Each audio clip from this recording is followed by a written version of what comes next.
All right, today on Musician's Edition, we are in the Essential Elements snare drum book, and we are at number 128. So today we get to talk about some rolls and kind of the way we're going to approach those and the stickings we're going to use for those. So if you look at number 128, we have a bunch of quarter note rolls in this piece, right? And that's the quarter note with the Z through the stem, right? Sometimes you'll see rolls marked as a Z through the stem of the note, or sometimes you'll see it as 3 slashes through the stem of the note, right? All that means is we're going to try to get a sustained sound by buzzing our stick on the head of the drum, right? So the way we're going to approach these is by first figuring out what kind of pulse we can use, right? What kind of roll pulse we can use to make these happen, right? And in a piece like this, when you look at it, and most of the notes surrounding those rolls are 8th notes and 16th notes, we're probably going to choose one of those two things to use as our roll pulse, at least early on here, right? As you progress, that note value, that pulse that you use might change depending on how fast or slow the music is, but we typically, it's nice to pick something that's pretty similar to the notes around it, right? So we could try rolling it with an 8th note pulse, right? So that means when I see that quarter note with the Z through the stem, I'm going to play 2 8th notes, but I'm going to play them as buzz strokes, right? So instead of 1 and, I'm going to play 1 and like this, okay? And that's one way we could execute this. So let's try those first couple of measures. We have roll, 2 and, roll, 4 and, right? So let's try those as 8th notes. Ready, go.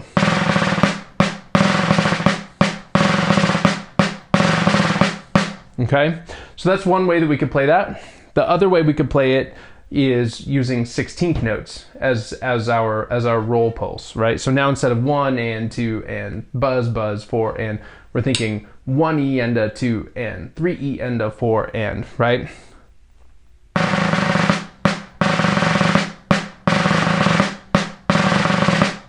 Okay, and as long as the tempo that we take with this isn't too fast, 16th notes is probably going to be the way to go, right?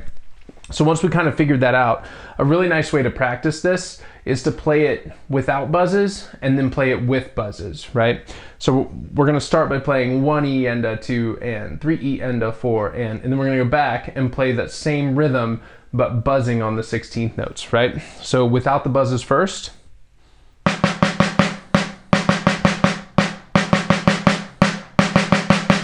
And now with the buzzes.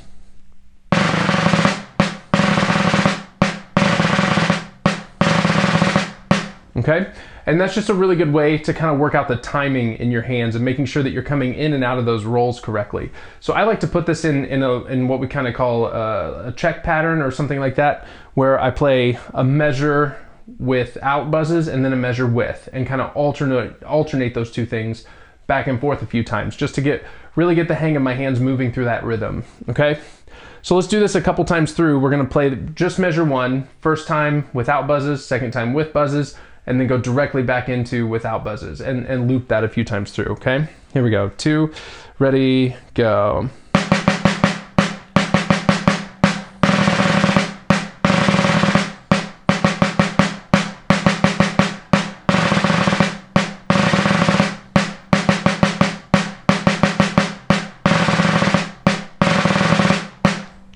All right, so once you're kind of comfortable with that, now we can kind of start piecing this piece together a little bit. We see after we get through the part that we just worked on, we have in measure 3, 1 and a 2 and a 3 E and a 4 and. So let's try that measure by itself, measure 3. Ready, go.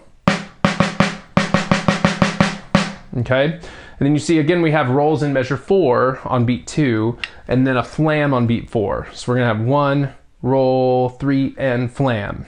Okay, let's try that first without the rolls and then we'll try it with the rolls, okay? So this is just playing 2 E and a where you see the roll on beat 2. Ready, go. All right, and then once that's comfortable, play it with the rolls. Ready, go. All right, now if you look at measure 5 and 6, same as measure 1 and 2, we kind of already practiced that, right? Measure 7 has the opposite rhythm of measure 3. So instead of 1 and a, we have 1 E and, 2 E and then 3 E and a, 4 and. So let's try that one by itself, just measure 7. And ready, go. All right. And then once that's comfortable, you can see the last measure very similar to the last measure of the first line. 1, roll, 3. Okay? Or if we were to do that without the rolls. Okay? So now that we've kind of pieced these components together, one nice way to practice a piece that has a bunch of different kind of sounds or stroke types that we have to use is to leave some of those out, right? So what we're going to do here is go from the beginning of the piece and we're going to play the whole thing but with no rolls, all right? Every time we see a roll, we're just playing our roll pulse. So every time I see a quarter note roll, I'm going to play 1 E and a or 3 E and a every time I see that, okay? So let's play this whole piece, no rolls, just playing 16th notes every time we see those, okay? 1, 2, ready, go.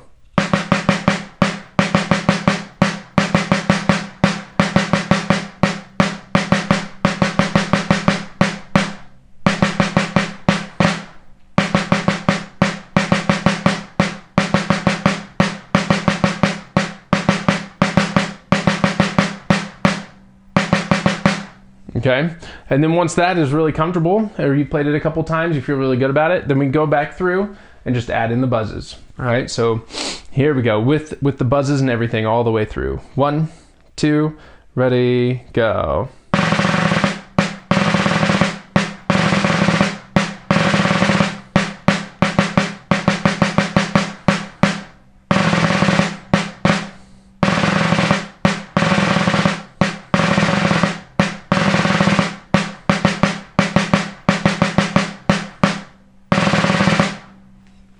All right, so now that we've kind of played the whole piece, you might not be real satisfied with how your rolls sound, right? It takes a long time to kind of get those buzzes to work exactly like we want to. So I want to show you a couple of things you can use to kind of work on these rolls or kind of warm up to play this sort of a piece that has a lot of 16th note rolls, right?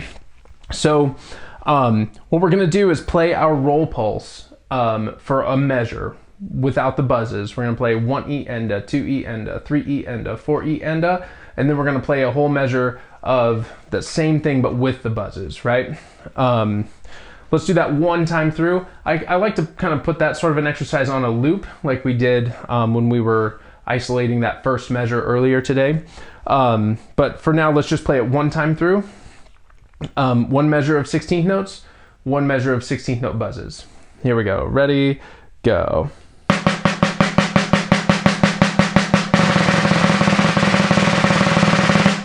Okay, and you can kind of loop that a few times to just kind of get your hands moving in that 16th note pulse, and then adding the buzzes, right? Another really good exercise is just to play a whole bunch of buzzes on one hand, right? Something like this.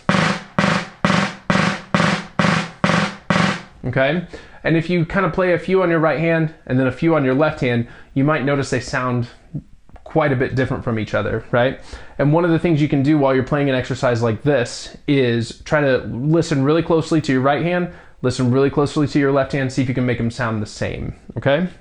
Let's try that a couple times through here.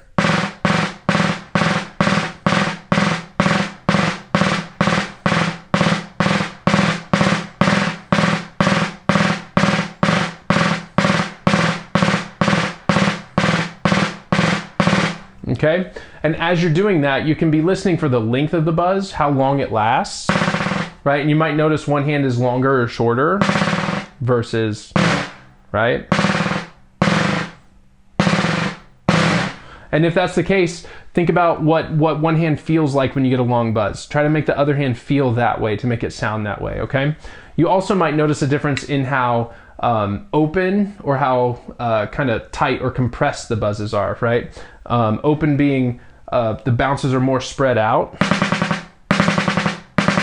Something like that would be very open, or compressed or tight, kind of pinched. Right? And you can just kind of feel in your hand what kind of pressure I need to give with my fingers to get the buzz that's more open or get a buzz that's more closed, right?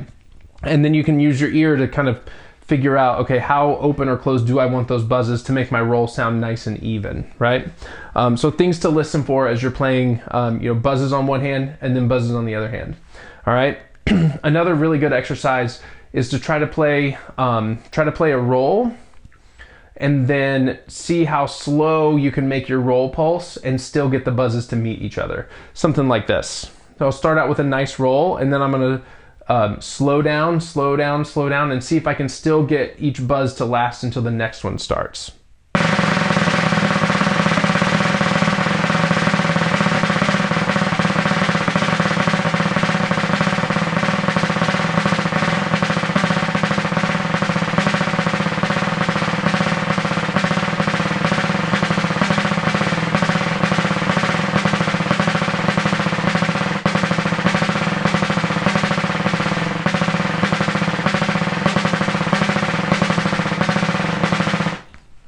And the slower you can get that exercise to go, the more even your roll is going to sound once you speed your hands back up, right?